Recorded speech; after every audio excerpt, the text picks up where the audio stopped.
வணக்கம். வேந்தரின் கண்ணுறங்கும் வேளை இரவு செய்திகளுக்காக காவேரி ஜெகநாதன். முதலில் தலைப்புச் செய்திகள். மருத்துவ நுழைவுத் தேர்வு அவசர சட்டம் தடை விதிக்க உச்சநீதிமன்றம் மறுப்பு. ஈரான் சிறையில் உள்ள தமிழக மீனவர்களை விடுவிக்க வேண்டும். பிரதமர் மோடிக்கு முதல்வர் ஜெயலலிதா கடிதம். வழக்கறிஞர்கள் போராட்டங்களை தடுக்க நடவடிக்கை. புதிய சட்டத்திருத்தம் நடைமுறைக்கு வந்தது. உலகிற்கே தலைமை ஏற்கும் இந்தியாவை உருவாக்க வேண்டும். நரேந்திர மோடிக்கு டாக்டர் பாரிவேந்தர் வாழ்த்து. அகில இந்திய அளவில் பொது மருத்துவ நுழைவுத் தேர்வை ஒத்திவைத்து குடியரசுத் தலைவர் பிறப்பித்த அவசர சட்டத்திற்கு தடை விதிக்க உச்சநீதிமன்றம் மறுப்பு தெரிவித்துவிட்டது. நாடு முழுவதும் மருத்துவக் கல்லூரிகளில் மாணவர் சேர்க்கைக்கு பொது நுழைவுத் தேர்வு கட்டாயம் என உச்சநீதிமன்றம் தீர்ப்பளித்த நிலையில் ஓராண்டிற்கு ஒத்திவைத்து விலக்களிக்கும் அவசர சட்டத்தை மத்திய அரசு இயற்றியது. இந்த அவசர சட்டத்திற்கு குடியரசுத் தலைவர் ஒப்புதல் அளித்ததை தொடர்ந்து நடைமுறைக்கு வந்துள்ளது. எனினும் இந்த அவசர சட்டத்திற்கு தடை விதிக்க கோரி உச்சநீதிமன்றத்தில் மனுக்கள் தாக்கல் செய்யப்பட்டன. இந்த மனுக்களை இன்று விசாரித்த நீதிபதிகள் அவசர சட்டத்திற்கு தடை விதிக்க மறுத்துவிட்டனர். அவசர சட்டத்திற்கு தடை விதித்தால் மாணவர்களிடையே குழப்பம் ஏற்படும் என்று கருத்து தெரிவித்த நீதிபதிகள் வரும் ஜூலை மாதத்தில் தலைமை நீதிபதி தலைமையில் நடைபெறவிருக்கும் விசாரணையின் போது இந்த மனுக்கள் விசாரிக்கப்படும் என்று கூறியுள்ளார். இதனிடையே இந்த வழக்கு விசாரணையின் போது தங்களின் கருத்தையும் கேட்க வேண்டும் என்று தமிழக அரசின் சார்பில் கேவியட் மனு தாக்கல் செய்யப்பட்டுள்ளது. ஈரான் சிறையில் உள்ள தமிழக மீனவர்கள் 5 பேரை விடுவிக்க மத்திய அரசு உரிய நடவடிக்கை எடுக்க வேண்டும் என்று தமிழக முதலமைச்சர் ஜெயலலிதா வலியுறுத்தியுள்ளார். இது தொடர்பாக பிரதமர் நரேந்திர மோடிக்கு ஜெயலலிதா கடிதம் ஒன்றையும் எழுதியுள்ளார். சவுதி அரேபியாவில் மீன்பிடி தொழிலில் ஈடுபட்டு வந்த கன்னியாகுமரி மாவட்ட மீனவர்கள் 5 பேரை ஈரான் கடற்படையினர் கடந்த மாதம் 24ஆம் தேதி கைது செய்ததாக கடிதத்தில் குறிப்பிட்டுள்ள முதல்வர் ஜெயலலிதா, அந்த மீனவர்கள் ஈரான் மத்திய சிறையில் வாடி வருவதை மத்திய அரசின் கவனத்திற்கு கொண்டு வந்துள்ளதாக தெரிவித்துள்ளார். சவுதி அரேபியாவில் உள்ள இந்திய தூதரகத்திற்கு உடனடியாக தகவல் தெரிவித்து மீனவர்களை மீட்க மத்திய அரசு உரிய நடவடிக்கை எடுக்க வேண்டும் எனவும் ஜெயலலிதா தனது கடிதத்தில் கேட்டுக் கொண்டுள்ளார். முல்லைப்பெரியாறு அணையின் நீர்மட்டத்தை 142 அடியாக உயர்த்த உத்தரவிட்ட உச்சநீதிமன்றம் அணையை கண்காணித்து பராமரிக்க மத்திய நீர்வளத்துறை செயலர் தலைமையில் 3 கண்காணிப்பு குழுவை நியமித்தது. இந்த குழுவிற்கு உதவியாக மத்திய நீர்வள ஆணைய செயற்பொறியாளர் அம்பர்ஜி ஹரீஷ் கிரீஷ் தலைமையில் 5 பேர் கொண்ட துணைக்குழு அமைக்கப்பட்டது. இக்குழுவினர் 5 மாதங்களுக்கு பிறகு இன்று அணையில் ஆய்வு மேற்கொண்டனர். இது பற்றிய விரிவான தகவல்களை தருகிறார் நமது செய்தியாளர் செந்தில்குமார். முல்லைப்பெரியாறு அணையில் கடந்த 5 மாதங்களுக்கு அடுத்தபடியாக இன்று துணைக்குழு தங்களுடைய ஆய்வை செஞ்சிருக்கிறாங்க. இந்த ஆய்வில் பேபி அணை, மெயின் அணை, மதகு பகுதி, நீர்க்கசிவு உள்ளிட்ட அனைத்தையும் பார்த்துருக்காங்க. இதுக்கு அடுத்தபடியாக மதகு பகுதியில் இருக்கக்கூடிய 7 மதகுகளை இயக்கி பார்த்துருக்காங்க. இந்த மதகுகள் சரியான முறையில் இயங்குவதாகவும் தெரிவிச்சிருக்காங்க. அணையின் நீர்மட்டம் தற்போது 110.80 இருப்பதனால இந்த தருணத்தில் நீர்க்கசிவு எவ்வாறு இருக்கிறது அப்படின்னு பார்த்தபோது 18.4 லிட்டர் அளவுக்கே நீர்க்கசிவு இருக்குது. இந்த நீர்க்கசிவு சரியான அளவாக தான் இருக்குதுன்னு சொல்லி அதிகாரி மட்டத்தில் தெரிவிக்கிறாங்க. மேலும் அணையில் இருக்கக்கூடிய மராமத்து பணிகளை செய்வது குறித்தும் இதுக்கு அடுத்தபடியாக இன்று மாலை நடைபெற இருந்த ஆலோசனை கூட்டம் தற்போது ரத்து செய்யப்பட்டுள்ளது. இந்த ரத்துக்கு என்ன காரணம்னு கேட்டபோது மூவர் குழுவின் தலைவர் நாதன் வரும் மாதம் 31ஆம் தேதி அவரோட ஓய்வை நெருங்கி இருப்பதனால மேலும் இங்க இருக்கக்கூடிய தீர்மானங்கள் எதுவும் அவர் தலைமையில் இல்லாமல் செய்ய முடியாத நிலை நிலவுவதால் நமக்கு நிலை அலுவலர்களும் மாற்றம் செய்ய இருப்பதனால இந்த கமிட்டி முறையான ஒரு தீர்மானங்கள் எதுவும் செய்ய இயலாத நிலை நிலவுவதால் இங்க இருக்கக்கூடிய சூழ்நிலை கருதி இந்த கூட்டம் ரத்து செய்யப்பட்டுள்ளது. மேலும் வர இருக்கக்கூடிய மூவர் குழுவின் தலைவர் புதிதாக நியமிக்கப்பட்ட பின்பதே இந்த அணையில் இருக்கக்கூடிய மற்ற விஷயங்கள் எதுவும் எடுத்து செல்லப்படும் சொல்லி அதிகாரிகள் மட்டத்தில் தெரிவிக்கிறாங்க. வேந்தர் செய்திகளுக்காக ஒன்னாமையிலிருந்து செந்தில்குமார். தமிழக நீதிமன்றங்களில் பல்வேறு பிரச்சினைகளை முன்வைத்து வழக்கறிஞர்கள் அடிக்கடி போராட்டத்தில் ஈடுபட்டு வந்தனர். இதனால் நீதிமன்ற நடவடிக்கைகள் பாதிக்கப்பட்டன. இதனையடுத்து போராட்டத்தில் ஈடுபடும் வழக்கறிஞர்கள் மீது கடும் நடவடிக்கை எடுக்கும் வகையில் புதிய சட்டத்திருத்தத்தை சென்னை உயர்நீதிமன்றம் கொண்டு வந்துள்ளது. புதிய சட்டத்திருத்தம் அரசிதழிலும் வெளியானதை தொடர்ந்து உடனடியாக நடைமுறைக்கும் வந்துள்ளது. இதுபற்றிய விரிவான தகவல்களை தருகிறார் நமது செய்தியாளர் மாரியப்பன். நீதிபதிகள் மற்றும் வழக்கறிஞர்களுக்கிடையான கருத்து வேறுபாடுகளை தவிர்க்கும் வகையில் சென்னை உயர்நீதிமன்றம் வழக்கறிஞர் சட்டத்தில் புதிய திருத்தத்தை மேற்கொண்டுள்ளது. இந்த புதிய திருத்தமானது சென்னை உயர்நீதிமன்றத்தின் சார்பில் அதன் பதிவாளர் ரவீந்திரன் என்பவர் சார்பாக தமிழக அரசிதழில் இந்த புதிய திருத்தமானது வெளியிடப்பட்டுள்ளது. இதன்படி சென்னை உயர்நீதிமன்ற வளாகத்திலோ நீதிமன்ற வளாகங்களிலோ நீதிபதியின் அறைகளிலோ வழக்கறிஞர்கள் ஆர்ப்பாட்டம் மற்றும் போராட்டத்தில் ஈடுபடக்கூடாது. மேலும் வழக்காடக்கூடிய வழக்கறிஞர்கள் மது அருந்திவிட்டு வழக்காடக்கூடாது. நீதிமன்ற வளாகங்களில் நீதிபதிக்கு அவதூறு ஏற்படுத்தும் வகையில் செயல்களில் ஈடுபடக்கூடாது மற்றும் நீதிபதிக்கு பணம் முயற்சிக்கக்கூடாது உள்ளிட்ட திருத்தங்கள் இந்த புதிய சட்ட திருத்தத்தில் இடம்பெற்றுள்ளது. இதை மீறி செயல்படக்கூடிய வழக்கறிஞர்கள் மீது வரும் காலங்களில் அவர்களோட அங்கீகாரம் முழுவதுமாகவோ அல்லது குறிப்பிட்ட காலங்களுக்கு ரத்து செய்வதற்கான வழிவகை செய்யப்பட்டுள்ளது. வேந்தர் செய்திகளுக்காக சென்னை உயர்நீதிமன்ற வளாகத்திலிருந்து ஒளிப்பதிவாளர் விஜயுடன் மாரியப்பன். சிபிஎஸ்இ 10ஆம் வகுப்பு தேர்வு முடிவுகள் நாடு முழுவதும் நாளை வெளியிடப்பட உள்ளதாக அறிவிக்கப்பட்டுள்ளது. மத்திய இடைநிலை கல்வி வாரியம் எனப்படும் சிபிஎஸ்இ நடத்திய 10ஆம் வகுப்பு தேர்வு கடந்த மார்ச் 1ஆம் தேதி தொடங்கி 28ஆம் தேதி வரை நிறைவடைந்தது. நாடு முழுவதும் 13,78,853 மாணவர்கள் இந்த தேர்வை எழுதியுள்ளனர். நாளை வெளியாக உள்ள தேர்வு முடிவுகளை cbsresults.nic.in மற்றும் cbse.nic.in என்ற இணையதள முகவரியில் அறிந்து கொள்ளலாம் என தெரிவிக்கப்பட்டுள்ளது.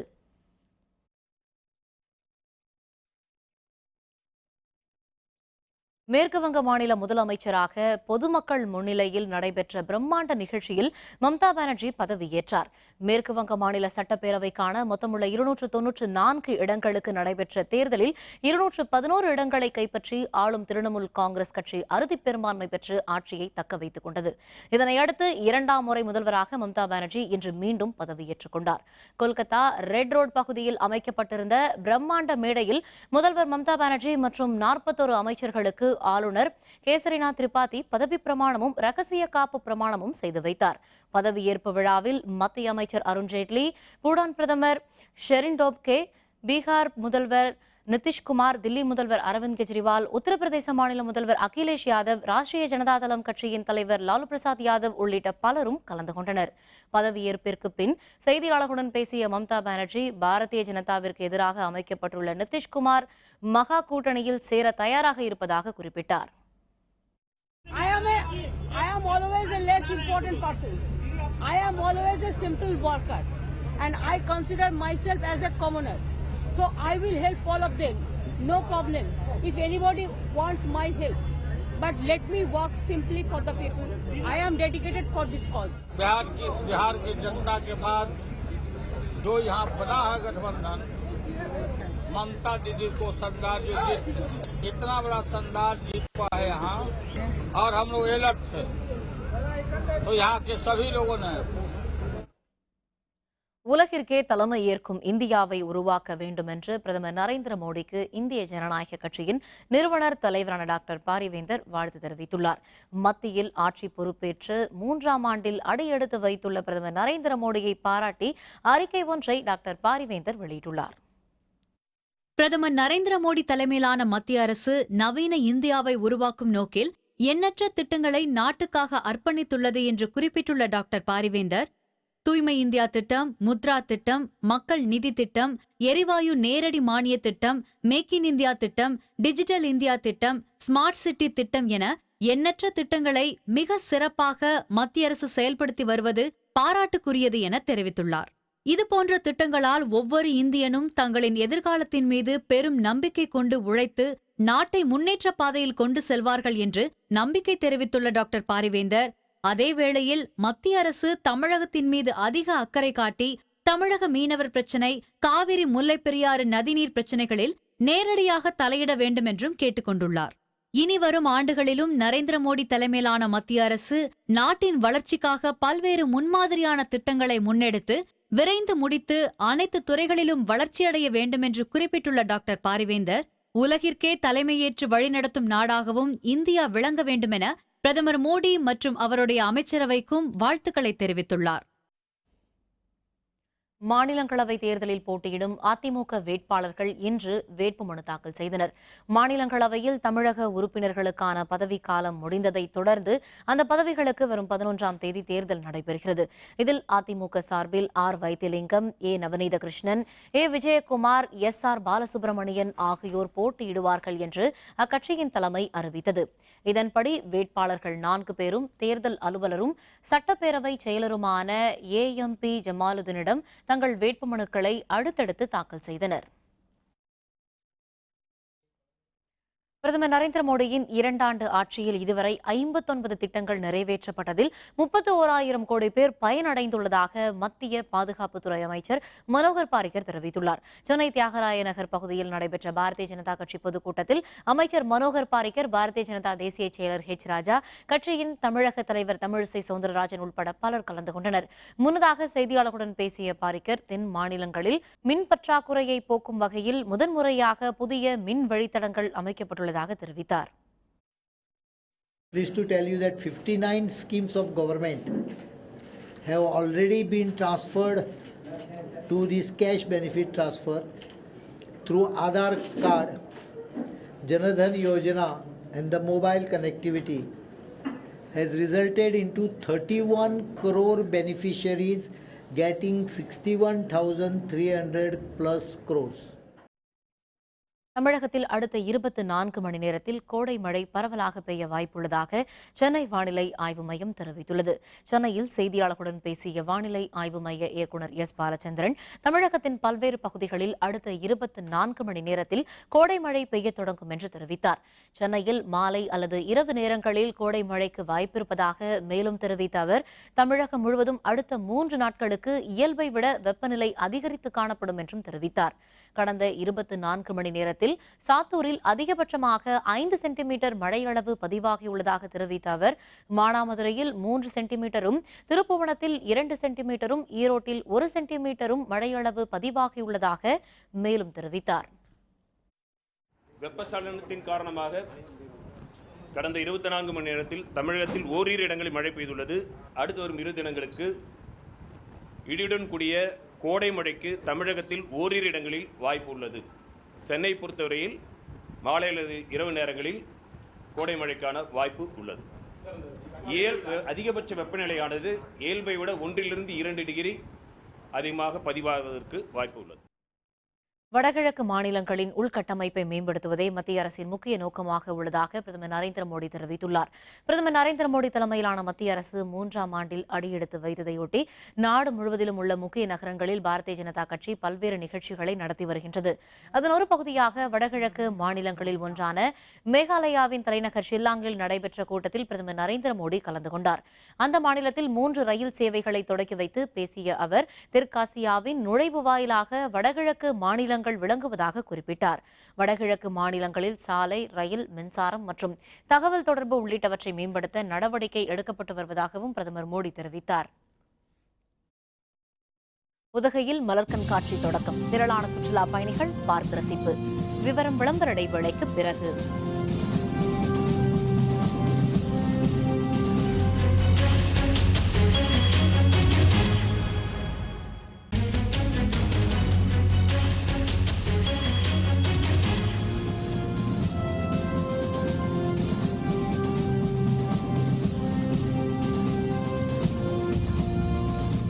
செய்திகள் தொடர்கின்றன.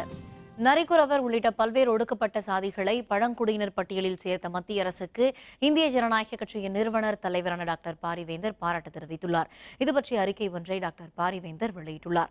தமிழ்நாட்டில் உள்ள நரிக்குறவர், குருவிக்காரர், மலையாளி கவுண்டர் ஆகிய வகுப்பினரை பழங்குடியினர் பட்டியலில் சேர்க்க வகை செய்யும் சட்ட திருத்த முன்வரைவுக்கு மத்திய அமைச்சரவை ஒப்புதல் அளித்ததை இந்திய ஜனநாயக கட்சி பாராட்டி வரவேற்பதாக தெரிவித்துள்ள டாக்டர் பாரிவேந்தர், இதன் மூலம் அவர்களுக்கும் பிற வகுப்பினரை போன்ற கல்வி, வேலைவாய்ப்பு உள்ளிட்ட அனைத்து அடிப்படை உரிமைகளும் கிடைக்க வழி செய்யப்படும் என்று எதிர்பார்க்கலாம் என்றும் குறிப்பிட்டுள்ளார். இதேபோல் பல ஆண்டுகளாக போராடி வரும் இருளர், குறும்பர் இனத்தவரையும் பழங்குடியினர் பட்டியலில் சேர்க்க வழிவகை செய்ய வேண்டும் என்றும் மத்திய அரசை டாக்டர் பாரிவேந்தர் கேட்டுக் கொண்டுள்ளார்.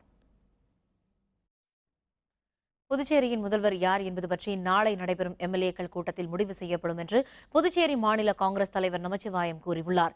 நேருவின் நினைவு நாளான இன்று புதுச்சேரி காங்கிரஸ் அலுவலகத்தில் வைக்கப்பட்டிருந்த நேருவின் உருவப்படம் மற்றும் கடற்கரையில் உள்ள அவரது சிலைக்கு நமச்சிவாயம், முன்னாள் முதல்வர் வைத்திலிங்கம், முன்னாள் மத்திய அமைச்சர் நாராயணசாமி ஆகியோர் மலர் தூவி மரியாதை செய்தனர். பின்னர் செய்தியாளர்களுடன் பேசிய நமச்சிவாயம், நாளை நடைபெறவுள்ள புதுச்சேரி காங்கிரஸ் சட்டப்பேரவை உறுப்பினர்கள் கூட்டத்தில் தில்லி முன்னாள் முதல்வர் ஷீலா தீட்சித், காங்கிரஸ் பொதுச் செயலர் முகுல் வாஸ்னிக் ஆகியோர் கலந்து கொள்வதாக தெரிவித்தார். முதல்வர் யார் என்பது தொடர்பாக அப்போது முடிவெடுக்கப்படும் என்றும் அவர் குறிப்பிட்டார். நாளை காலை 12 மணி அளவிலே சட்டமன்ற உறுப்பினருடைய கூட்டம் நடைபெற இருக்கின்றது. அந்த கூட்டத்திலே திருமதி ஜீலா தீட்சித் அவர்களும் முகுல் வாஸ்னிக் அவர்களும் அந்த சட்டமன்ற உறுப்பினருடைய கூட்டத்திலே கலந்து கொள்ள இருக்கின்றார்கள். அந்த கூட்டத்திலே சட்டமன்ற உறுப்பினருடைய ஆலோசனைகளை கேட்டு அதற்கேற்றவாறு அவர்கள் அகில இந்திய தலைமைக்கு தெரியப்படுத்தி அதன் மூலமாக அவர்கள் முடிவு எடுப்பார்கள். காங்கிரஸ் கட்சியின் தமிழக சட்டப்பேரவை குழு தலைவர் நாளை தேர்வு செய்யப்பட உள்ளதாக கட்சியின் தமிழக தலைவர் EVKS இளங்கோவன் தெரிவித்துள்ளார். மறைந்த முன்னாள் பிரதமர் ஜவஹர்லால் நேருவின் 53வது நினைவு நாள் சென்னை சத்தியமூர்த்தி பவனில் உள்ள தமிழக காங்கிரஸ் கட்சியின் தலைமையகத்தில் அனுசரிக்கப்பட்டது. இதில் கட்சியின் தமிழக தலைவர் EVKS இளங்கோவன், மூத்த தலைவர்களான குமரி அனந்தன், பீட்டர் அல்போன்ஸ் மற்றும் பலர் கலந்து கொண்டு நேருவின் படத்திற்கு மலர் தூவி அஞ்சலி செலுத்தினர். பின்னர் செய்தியாளர்களுடன் பேசிய இளங்கோவன், அரசு மதுபான கடைகளின் பணி நேரம் குறைக்கப்பட்டிருப்பது வெறும் கண்துடைப்பே என்று குற்றம் சாட்டினார். அநேகமாக நாளைக்கு டெல்லியில இருந்து முகுல் வாஸ்னிக் அவர்களும் ஷீலா தீட்சித் முன்னாள் டெல்லி முதலமைச்சர் அவர்களும் வர இருக்கின்றார்கள். அப்போது சட்டமன்ற காங்கிரஸ் கட்சி உறுப்பினர்களுடைய கூட்டம் நடைபெற இருக்கின்றது.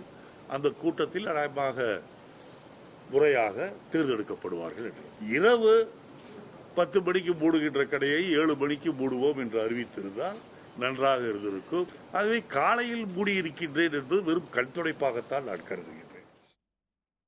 புதுச்சேரி மாநிலத்தில் நீடிக்கும் வெயில் காரணமாக பள்ளிகள் ஜூன் 6ஆம் தேதி திறக்கப்படும் என்று அம்மாநில பள்ளிக்கல்வித்துறை அறிவித்துள்ளது. புதுச்சேரியில் கோடை விடுமுறை முடிந்து பள்ளிகள் அனைத்தும் ஜூன் 1ஆம் தேதி திறக்கப்படும் என்று அறிவிக்கப்பட்டிருந்தது. ஆனால் வெயிலின் தாக்கம் நீடிப்பதால் பள்ளிகள் திறப்பை தள்ளி வைக்க வேண்டும் என்று பெற்றோர்கள் தரப்பில் வலியுறுத்தப்பட்டு வந்தது. இந்த நிலையில் அரசு மற்றும் தனியார் பள்ளிகள் அனைத்தும் ஜூன் 6ஆம் தேதி திறக்கப்படும் என்று பள்ளிக்கல்வித்துறை செயலர் குமார் தெரிவித்துள்ளார்.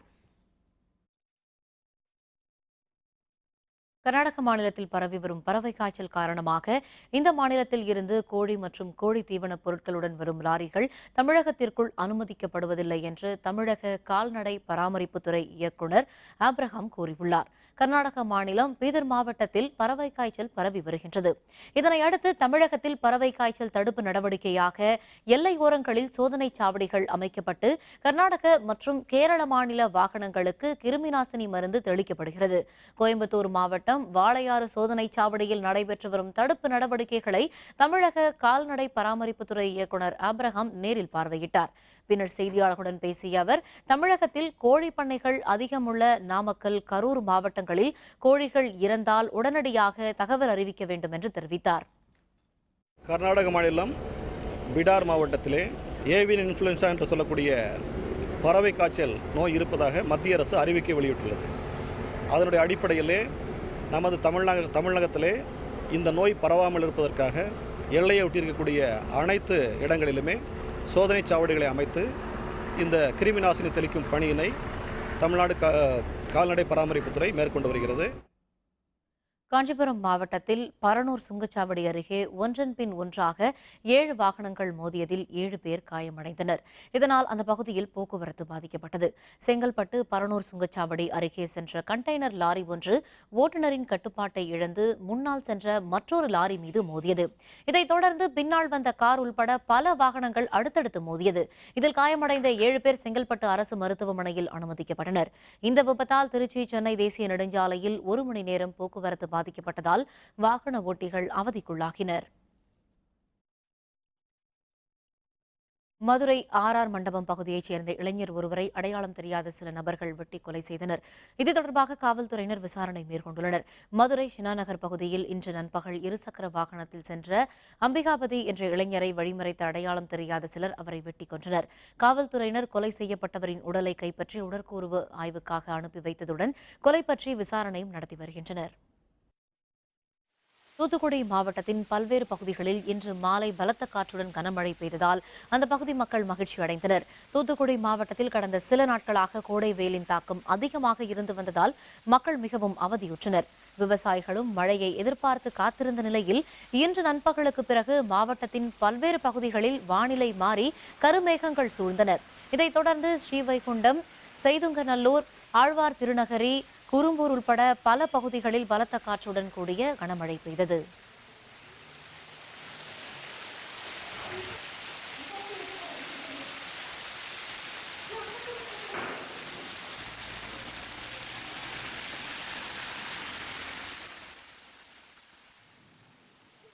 இதேபோல் சிவகங்கை உள்பட அதனை சுற்றியுள்ள கிராம பகுதிகளில் கடந்த 3 நாட்களாக பகலில் வெயில் அடித்தாலும் மாலை நேரங்களில் கனமழை பெய்தது.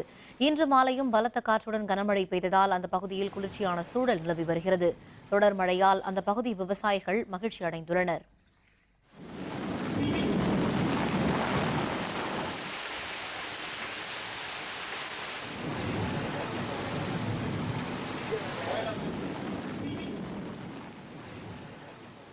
மதுரை மாவட்டத்தின் பல்வேறு பகுதிகளில் இன்று கனமழை பெய்ததால் விவசாயிகள் மகிழ்ச்சி அடைந்தனர். மதுரை மாவட்டத்தில் கடந்த சில நாட்களாக அவ்வப்போது மழை பெய்து வருகிறது. அதன் தொடர்ச்சியாக இன்று திருப்பரங்குன்றம், வாடிப்பட்டி, உசிலம்பட்டி ஆகிய இடங்களில் கனமழை பெய்தது. மதுரை நகரை பொறுத்தவரை ஆரப்பாளையம், புதூர் உள்ளிட்ட சில பகுதிகளில் மட்டுமே மழை பெய்தது. கிராமப்புறங்களில் மழை தொடர்ந்தால் வேளாண் பணிகளுக்கு உதவிகரமாக இருக்கும் என்று விவசாயிகள் தெரிவித்துள்ளனர். திருவள்ளூர் மாவட்டத்தில் வங்கியின் பூட்டை உடைத்து நடைபெற்ற திருட்டு முயற்சியில் பாதுகாப்பு பெட்டகத்தை உடைக்க முடியாததால் 15 கோடி ரூபாய் மற்றும் 3 கோடி ரூபாய் மதிப்புள்ள நகைகள் தப்பின. மாதவரம் பகுதியில் உள்ள பொதுத்துறை வங்கி ஒன்றின் பூட்டை உடைத்து அடையாளம் தெரியாத நபர்கள் சிலர் திருட முயற்சித்துள்ளனர். வங்கியில் உள்ள பாதுகாப்பு பெட்டகத்தை திறக்க முயன்றபோது அலாரம் ஒலித்ததால் அவர்கள் அங்கிருந்து தப்பிச் சென்றனர். இதனால் வங்கியில் இருந்த 15 கோடி ரூபாய் ரொக்கப்பணம் மற்றும் 3 கோடி ரூபாய் மதிப்பிலான தங்க நகைகள் தப்பின. திருட்டு முயற்சி தொடர்பாக காவல்துறையினர் விசாரணை மேற்கொண்டு வருகின்றனர். நீலகிரி மாவட்டம் உதகையில் இன்று தொடங்கிய 120வது சர்வதேச மலர் கண்காட்சியை தமிழக வேளாண் துறை அமைச்சர் துரைக்கண்ணு தொடங்கி வைத்தார். மலர்களை கொண்டு சென்னை சென்ட்ரல் ரயில் நிலையம் உள்ளிட்ட பல்வேறு வடிவங்கள் உருவாக்கப்பட்டிருப்பது சுற்றுலா பயணிகளை வெகுவாக கவர்ந்துள்ளது. இது பற்றிய விரிவான தகவல்களை தருகிறார் நமது செய்தியாளர் சதீஷ்குமார். நூற்றாண்டு பழமை வாய்ந்த உதகை அரசு தாவரவியல் பூங்காவின் 120வது மலர் கண்காட்சி இன்று துவங்கியுள்ளது. தொடர்ந்து 3 நாட்கள் நடைபெறக்கூடிய இந்த மலர் கண்காட்சியினை வேளாண் துறை அமைச்சர் இன்று காலை துவக்கி வைத்தார். தொடர்ந்து சுற்றுலா பயணிகளை மகிழ்விக்கும் வகையில் சுமார் 1,30,000க்கும் அதிகமான கார்னேஷன் மலர்களை கொண்டு 30 அடி உயரத்தில் சென்னை சென்ட்ரல் ரயில் நிலையத்தின் மாதிரி இங்கு வடிவமைக்கப்பட்டுள்ளது. மேலும் 70,000க்கும் அதிகமான மலர்களை கொண்டு சிட்டுக்குருவியின் உருவமும் இங்கு காட்சிப்படுத்தப்பட்டுள்ளது. பயணிகளை வெகுவாக கவர்ந்து வருகிறது. இது மட்டுமல்லாது 20,000க்கும் அதிகமான மலர் தொட்டிகளில் பல்வேறு வண்ணங்களில் மலர் செடிகள் இங்கு காட்சிக்காக வைக்கப்பட்டுள்ளதும் பயணிகளிடையே பெரும் வரவேற்பை பெற்று வருகிறது. ஃபர்ஸ்ட் டைம் சென்னை சென்ட்ரல் வந்து இந்த மாதிரி காமிச்சிருக்காங்க. நல்லா இருக்கு. ஃபெமிலியரான பிளேஸ் சென்ட்ரலுங்கிறது. அது இங்க ஃப்ளவர்ஸா காட்டியிருக்கிறது வந்து சென்னை பீப்புளுக்கு வந்து ஒரு பாப்புலாரிட்டி இருக்க மாதிரி இருக்கு. இன்னும் நிறைய ஃப்ளவர்ஸ் பின்னாடி இருக்கு, போய் பார்க்கணும். ரொம்ப சந்தோஷமா இருக்கு பார்க்கும்போது. ஏன்னா நாங்கள் டெய்லி பார்க்குற ஒரு இடம் இல்லையா சென்ட்ரல் ஸ்டேஷன். ஸோ அந்த ஸ்டேஷன் இங்கே பார்க்கும்போது ரொம்ப அழகாக இருக்குது. எல்லாருக்குமே ரொம்ப சந்தோஷமாக இருக்குது. ஆக்சுவலி வந்தது மலர் காட்சியை பார்க்கறதுக்கு என்ன நாங்கள் பிளான் பண்ணி வந்தோம். இங்கே வந்து பார்த்தீங்கன்னா சென்ட்ரல் ரயில்வே ஸ்டேஷன் மாதிரி வந்துட்டு ரொம்ப அழகாக வந்து பூவில் வந்துட்டு இந்த இதெல்லாம் ஃப்ளவர்ஸில் வந்து அலங்கரிச்சிருக்காங்க. பார்க்கறதுக்கு ரொம்ப சந்தோஷமாக இருக்குது. தொடர்ந்து நாளையும் நாளை மறுநாளும் நடைபெறக்கூடிய இந்த கண்காட்சியை காண பல்லாயிரக்கணக்கான சுற்றுலா பயணிகள் வருவார்கள் என எதிர்பார்க்கப்படுகிறது. வேந்தர் செய்திகளுக்காக உதகை அரசு தாவரவியல் பூங்காவிலிருந்து ரா சதீஷ்குமார். ஸ்ரீ தியாகராஜரின் ஆராதனை விழாவையொட்டி சேலத்தில் கோலாகலமாக நடைபெற்று வந்த சேலத்தில் திருவையாறு என்ற இசை நிகழ்ச்சி இன்று நிறைவடைந்தது. சத்குரு ஸ்ரீ தியாகராஜரின் 169வது ஆராதனை விழாவையொட்டி சேலம் விஜய ராகவாச்சாரியர் மண்டபத்தில் 11வது ஆண்டாக சேலத்தில் திருவையாறு என்ற இசை நிகழ்ச்சி கடந்த 22ஆம் தேதி தொடங்கியது. ஒவ்வொரு நாளும் புகழ்பெற்ற பல்வேறு இசைக்கலைஞர்கள் கலந்து கொண்டு இசை நிகழ்ச்சிகளை நடத்தினர். இறுதி நாளான இன்று ஸ்ரீ தியாகராஜருக்கு பல்வேறு விதமான மலர்களால் அலங்காரம் செய்யப்பட்டு தீப ஆராதனை காண்பிக்கப்பட்டது. அதனைத் தொடர்ந்து வீணை, மிருதங்கம், வயலின், நாதஸ்வரம் உள்ளிட்ட இசைக்கருவிகளின் உதவியுடன் ஏராளமான இசைக்கலைஞர்கள் பக்தி பாடல்களை பாடி வழிபாடு செய்தனர்.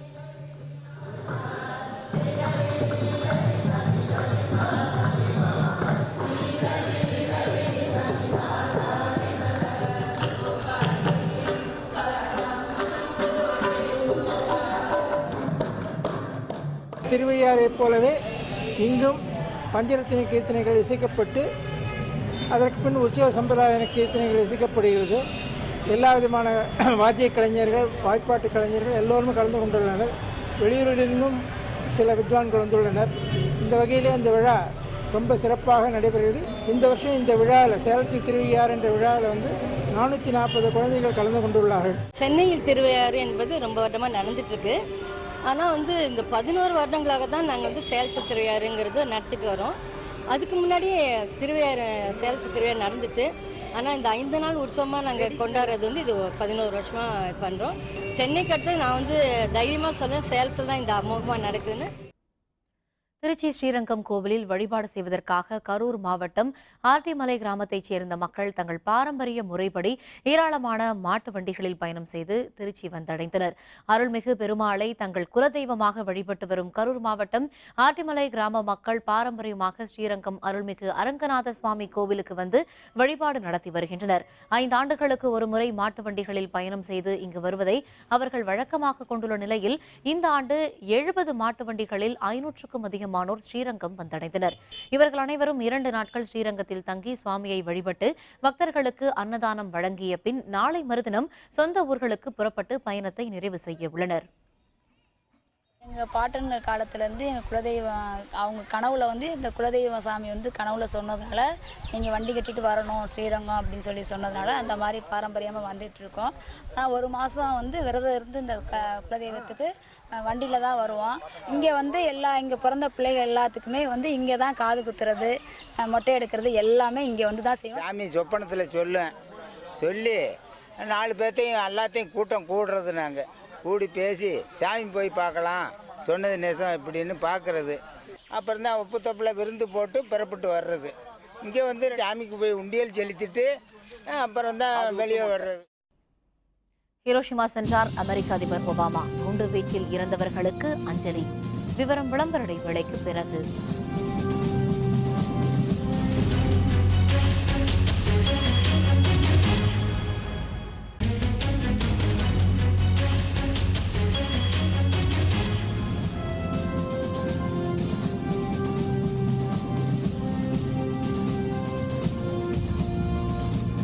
செய்திகள் தொடர்கின்றன. இனி அயலக செய்திகள்.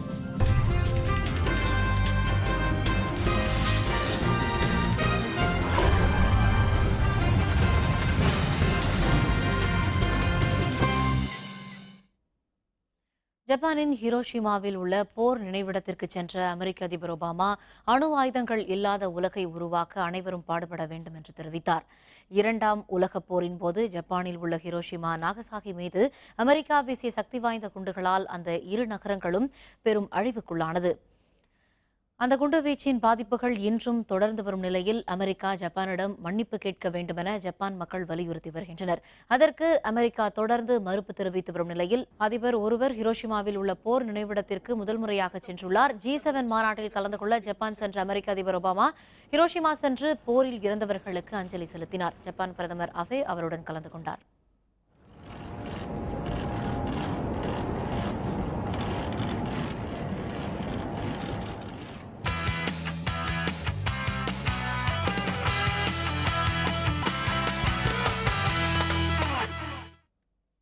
பிரெஞ்சு ஓபன் டென்னிஸ் போட்டியில் மார்க்கோஸ் பத்தாட்டிஸை வீழ்த்திய பிரான்ஸ் நாட்டின் சோங்கா கிராண்ட்ஸ்லாம் போட்டிகளில் தனது 100வது வெற்றியை பதிவு செய்தார். பிரான்ஸ் தலைநகர் பாரிஸில் நடைபெற்ற இந்த போட்டியில் உலகின் 7ஆம் நிலை வீரரான பிரான்ஸ் நாட்டின் சோங்கா சைப்ரஸ் வீரர் பத்தாட்டிஸை எதிர்கொண்டார்.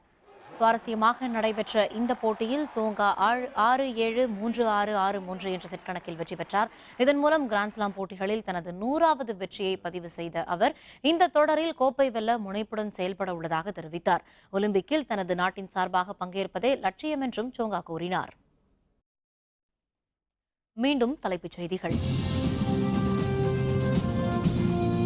மருத்துவ நுழைவுத் தேர்வு அவசர சட்டம் தடை விதிக்க உச்சநீதிமன்றம் மறுப்பு. ஈரான் சிறையில் உள்ள தமிழக மீனவர்களை விடுவிக்க வேண்டும். பிரதமர் மோடிக்கு முதல்வர் ஜெயலலிதா கடிதம். வழக்கறிஞர்கள் போராட்டங்களை தடுக்க நடவடிக்கை. புதிய சட்டத்திருத்தம் நடைமுறைக்கு வந்தது. உலகிற்கே தலைமை ஏற்கும் இந்தியாவை உருவாக்க வேண்டும். பிரதமர் நரேந்திர மோடிக்கு டாக்டர் பாரிவேந்தர் வாழ்த்து. இத்துடன் வேந்தரின் கண்ணுறங்கும் வேளை இரவு செய்திகள் நிறைவடைந்தன. மீண்டும் நாளை காலை 8 மணிக்கு இளங்கதிர் காலை செய்திகளில் சந்திப்போம். வணக்கம்.